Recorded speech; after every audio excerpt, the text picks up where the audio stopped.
Welcome to the চন্দ্রসা physics classes. তোদের মাধ্যমিকের রেজাল্ট বেরিয়ে গেছে, আইসিএসসি রেজাল্ট বেরিয়ে গেছে এবং সিবিএসসি রেজাল্ট যে কোনো দিন বেরোবে। কিন্তু তোরা কিন্তু সমস্ত জায়গায় ফিজিক্স পড়া শুরু করে দিয়েছিস। অনেকেই আমার কাছে পড়িস বা অনেকে বিভিন্ন টিচারের কাছে পড়িস, রেসপেক্টেড টিচারের কাছে পড়িস। যে যেখানেই ফিজিক্স পড়িস, 11-12 কিন্তু ফিজিক্সে এসে সবাই কিন্তু হাবুডুবু খায় এবং অনেকের রেজাল্ট খারাপ হয়। ইভেন 95% পাওয়ার সেও কিন্তু ফিজিক্সে হাবুডুবু খায়।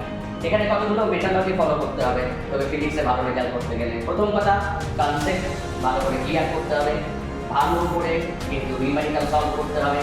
কনসেপ্ট যদি না ক্লিয়ার থাকে নিউমেরিক্যাল সলভ করতে পারবি না। এবং পড়া লেখা দুটোই প্র্যাকটিস করতে হবে। পড়া কম, লেখা বেশি। তুই যত প্র্যাকটিস করবি তত কিন্তু তোর পারফেকশন আসবে।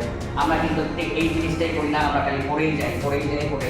কিন্তু লেখাটা কিন্তু সব থেকে ইম্পর্টেন্ট।